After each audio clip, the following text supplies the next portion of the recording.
জানিয়ে দিব এইমাত্র পাওয়া গুরুত্বপূর্ণ আপডেট আন্তর্জাতিক সংবাদ।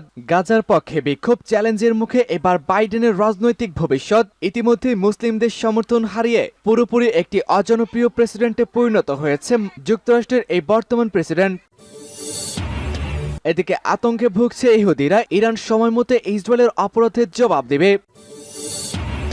জানাবো নেতানিয়াহুর বিরুদ্ধে প্রচন্ড গণবিক্ষোভ ইসরায়েল জুড়ে, ইহুদিরাও এখন সমর্থন দিচ্ছে না এই কঠোরপন্থী নেতাকে।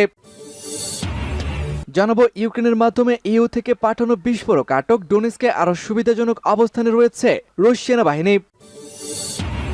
এদিকে ইসরায়েলি আগ্রাসনের 6 মাসের মধ্যে নিহত হয়েছে 33,634 জন সেনা। সর্বশেষ জানিয়ে দিব বিরল ঘটনার সাক্ষী হতে চলেছে বিশ্ববাসী, হতে চলেছে সূর্যগ্রহণ। জানিয়ে দিব এ ব্যাপারে একটি গুরুত্বপূর্ণ বিশ্লেষণ। দর্শক শুনছিলেন সংবাদ শিরোনাম, এবারে থাকছে বিস্তারিত। তার আগে আমাদের ভিডিওটিতে একটি লাইক দিন এবং সংবাদ সম্পর্কে আপনার গুরুত্বপূর্ণ মন্তব্যটি কমেন্ট বক্সে লিখে জানান। চ্যানেলটি সাবস্ক্রাইব করুন এবং পরবর্তী আপডেট সবার আগে পেতে আমাদের সাথেই জুড়ে থাকুন। গাজার পক্ষে বিক্ষোভ, চ্যালেঞ্জের মুখে বাইডেনের ক্ষমতা। গাজায় ইসরায়েলি বর্বরতায় প্রেসিডেন্ট জো বাইডেনের নীতি ও অস্ত্র সহায়তার বিরুদ্ধে বিক্ষোভ ও প্রতিবাদ অব্যাহত রয়েছে যুক্তরাষ্ট্রে। সম্প্রতি বাইডেনের আমন্ত্রণে ইফতারের আয়োজনও বর্জন করেছে আমেরিকান মুসলিমরা। শুধুমাত্র এখানে শেষ নয়, এর আগে থেকেই ডেমোক্রেট দলের রাজনৈতিক নেতারা রয়েছে চরম প্রতিবাদের মুখে। গাজা যুদ্ধ বন্ধের পক্ষে বিরোধীদের এমন কর্মসূচির কারণে আসন্ন প্রেসিডেন্ট নির্বাচনে প্রচার নিয়ে চরম চ্যালেঞ্জের মুখে পড়েছে দলটি, যা বাইডেন থেকে শুরু করে স্থানীয় সিটি মেয়র পর্যন্ত গড়িয়েছে। খবর নিউ ইয়র্ক টাইমসের। গত মাসে ম্যানহাটনের বিনোদন ভেন্যু ও থিয়েটার রেডিও সিটি মিউজিক হলে বড় পরিমাণ নির্বাচনী তহবিল সংগ্রহ করতে অনুষ্ঠান করেন প্রেসিডেন্ট বাইডেন। কিন্তু ভেন্যুর বাইরে জড়ো হন ফিলিস্তিনের পক্ষে শত শত বিক্ষোভকারী। শুধু এবারই নয়, ভেতরে প্রবেশ করেছে আরো বেশ কয়েকজন। এতে ব্যাহত হয় অনুষ্ঠান। শুধু এটিই নয়, দক্ষিণ ক্যারোলিনার একটি ঐতিহাসিক গির্জায়ও একইভাবে বিক্ষোভ প্রতিবাদের মুখে পড়েছেন বাইডেন। বিক্ষোভকারীদের দাবি, গাজায় ইসরায়েলি হামলায় বাইডেন সরাসরি জড়িত। এত গেল বাইডেনের কথা। ডেমোক্রেট দলীয় স্থানীয় পর্যায়ের নেতা ও প্রতিনিধিরা ও জনপ্রতিনিধিরাও একইভাবে প্রতিবাদের মুখে পড়েছে। অনেক ক্ষেত্রে অনুষ্ঠান শেষ পর্যন্ত থামিয়ে দিতে বাধ্য হচ্ছেন এসব নেতারা। মিশিগান অঙ্গরাজ্যের ডট্রিওটে বিক্ষোভকারীরা হাতমাইক নিয়ে প্রতিবাদ কর্মসূচি পালন করতে জড়ো হওয়া এক কংগ্রেসম্যানের হলিডে পার্টির অনুষ্ঠান ব্যাহত হয়। কলোরাডোর ফার্স্ট কলিন্সে ঠিক একইভাবে গাজায় যুদ্ধবিরতির দাবিতে বিক্ষোভ করার কারণে সিটি মেয়র হঠাৎ করেই তার সভা শেষ করতে বাধ্য হন।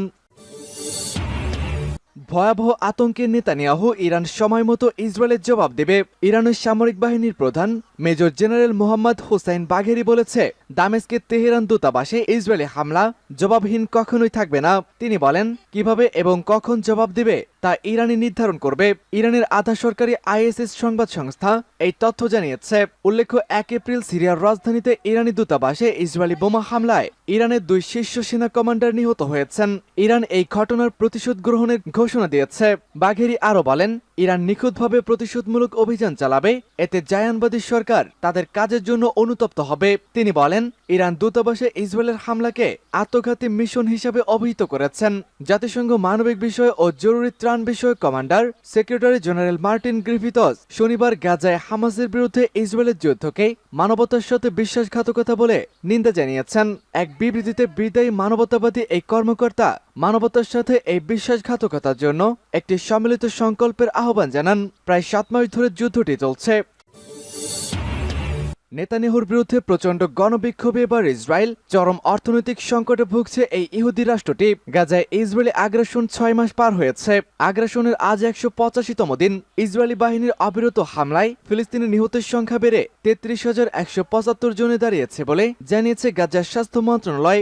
মন্ত্রণালয় এক বিবৃতিতে জানিয়েছে, গত 24 ঘন্টায় 38 জন ফিলিস্তিনিকে হত্যা করেছে ইহুদিবাদী ইসরায়েলি বাহিনী। গাজার স্বাস্থ্য মন্ত্রণালয় জানায়, ইসরায়েলের হামলায় এখন পর্যন্ত 33,000 ফিলিস্তিনি নিহত হয়েছেন। আহত হয়েছে কমপক্ষে 75,886 জন। মন্ত্রণালয় আরও জানিয়েছে, এই 6 মাসে 9,220 জন নারীকে হত্যা করেছে ইহুদিবাদী ইসরায়েলি সেনাবাহিনী। শুধু তাই না, 14,000 শিশুকে হত্যা করেছে তারা। নেতানিয়াহুর বিরুদ্ধে ইসরায়েলের প্রচন্ড গণবিক্ষোভ। ইসরায়েলের যুদ্ধে 6 মাসের মাথায় প্রধানমন্ত্রী বেনিয়ামিন নেতানিয়াহুর বিরুদ্ধে শনিবার 4,000 ইসরায়েলি নাগরিক প্রতিবাদ বিক্ষোভে অংশ নিয়েছে। আয়োজকরা জানিয়েছে, প্রায় 1 লাখ মানুষ তেল আবিবের চৌরাস্তায় ঝাঁকে গণতন্ত্র চত্বর চত্বর হিসেবে নামকরণ করা হয়েছে সেখানে মিলিত হয়। বিচার বিভাগের পরিবর্তনের বিরুদ্ধে প্রতিবাদ জানাতে জনতা এখানে গত বছর থেকে অবস্থান কর্মসূচি পালন করে আসছে। যুদ্ধের সপ্তম মাসে পদার্পণের দিনে বিক্ষোভকারীরা এ সময় এখনই নির্বাচন দাও স্লোগান দেয় এবং নেতানিয়াহুর পদত্যাগের দাবি করেছে।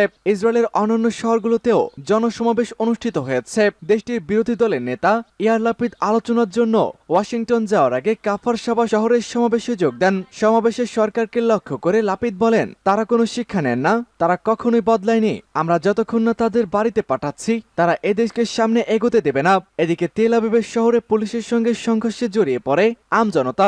এ সময় একজন বিক্ষোভকারীকে গ্রেফতার করা হয়। পরে প্রতিবাদকারীদের সঙ্গে যোগ দেয় গাজায় আপাতত লোকজনের আত্মীয় স্বজনেরা। এরা আগে ইসরায়েলি সেনাবাহিনীর এক ঘোষণায় জানিয়েছে গত বছরের 7 অক্টোবরে জিম্মি হওয়া এক ইসরায়েলি নাগরিকের লাশ উদ্ধার করেছেন তারা। ইউক্রেনের মাধ্যমে ইইউ থেকে পাঠানো বিস্ফোরক আটক ডোনেস্কে আরো সুবিধাজনক অবস্থানে রুশ সেনাবাহিনী। রাশিয়ার সশস্ত্র বাহিনী সাউদার্ন ব্যাটালিয়ন ইউনিট ডোনেস্কের দিকে আরো সুবিধাজনক অবস্থান দখল করেছে। রাশিয়ার প্রতিরক্ষা মন্ত্রণালয়ের হাতে ইউক্রেনের সশস্ত্র বাহিনীর পর্বত আক্রমণ ব্রিগেডের 2টি পাল্লা আক্রমণে দিনের বেলায় প্রত্যাহার করা হয়েছিল।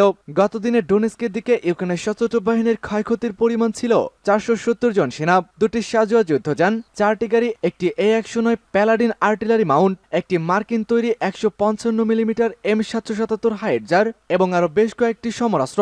এদিকে রাশিয়ার শীর্ষ নিরাপত্তা সংস্থা বলেছে যে তারা ইউক্রেন থেকে পাঠানো কয়েক কিলো বিস্ফোরক বাজেয়াপ্ত করেছে। অর্থোডক্স খ্রিস্টানদের ধর্মীয় আইকন নিয়ে চিহ্নিত বাক্স বিস্ফোরকগুলো লোকে ইউরোপীয় ইউনিয়নের মধ্যে দিয়ে নিয়ে আসা হয়েছিল। ফেডারেল সিকিউরিটি সার্ভিস এক বিবৃতিতে জানিয়েছে, লাটভিয়ার সীমান্তের কাছে উত্তর পশ্চিমাঞ্চলীয় পাস্কভ অঞ্চলে কার্গো পরিদর্শনের পর মঙ্গলবার এটি জব্দ করা হয়। ইউক্রেন দ্বারা তাৎক্ষণিকভাবে কোনো মন্তব্য করা হয়নি, যারা ফেব্রুয়ারি 2022 সাল থেকে রাশিয়ার আক্রমণের বিরুদ্ধে লড়াই করে যাচ্ছে। ইসরায়েলি আগ্রাসনে 6 মাসে নিহত 33,634 জন। গাজায় ইসরায়েলি আগ্রাসনে 6 মাস পূর্ণ হয়ে আজ 7 মাসে পড়ল। মার্কিন সংবাদ মাধ্যম CNN জানিয়েছে, গাজা যুদ্ধে ইসরায়েলের ঝুড়িতে কোনো অর্জন যোগ হয়নি, কেবল ফিলিস্তিনিরাই নিহত হয়েছেন, বাড়িঘর ধ্বংস হয়েছে, আর ইসরায়েল তার ঘনিষ্ঠ মিত্রদের সমর্থন হারাতে বসেছে।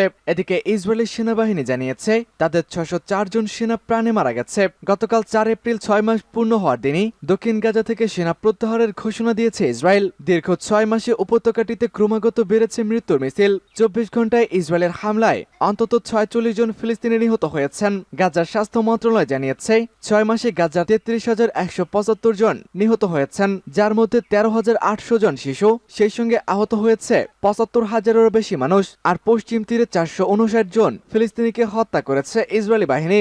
এর মধ্যে 117 জন শিশুও রয়েছে। দুর্ভিক্ষের মুখে প্রায় 6 লাখ ফিলিস্তিনি।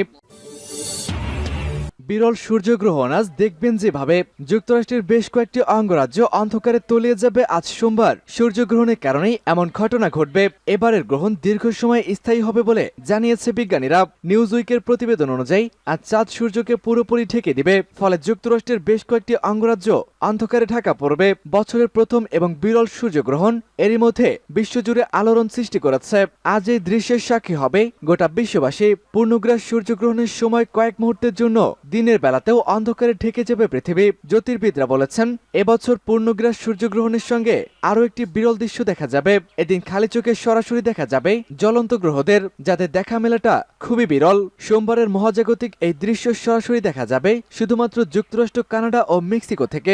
স্থানীয় সময় 11:07 মেক্সিকোর প্রশান্ত মহাসাগরীয় উপকূলে দেখা যাবে প্রথম সূর্যগ্রহণ। এরপর চাঁদের ছোঁয়া আস্তে আস্তে সরে যাওয়ার কারণে যুক্তরাষ্ট্রের টেক্সাসে স্থানীয় সময় দুপুর 1:37 দৃশ্যমান হবে সূর্যগ্রহণ। এছাড়াও ক্যারিবিয়ান অঞ্চলের বিভিন্ন দেশের পাশাপাশি কলম্বিয়া, ভেনেজুয়েলা, স্পেন, যুক্তরাজ্য, আয়ারল্যান্ড, পর্তুগাল ও আইসল্যান্ডের নির্দিষ্ট স্থান থেকে আংশিক সূর্যগ্রহণ দেখা যাবে। যেসব স্থান থেকে সূর্যগ্রহণ দেখা যাবে সেসব জায়গায় ছুটে যাচ্ছে অসংখ্য মানুষ। তাই যে কোনো ধরনের দুর্ঘটনা এড়াতে জারি করা হয়েছে সতর্কতা। সূর্যগ্রহণের সময় খালি চোখে সরাসরি সূর্যের দিকে তাকানো থেকে বিরত থাকার নির্দেশ দেওয়া হয়েছে। এতে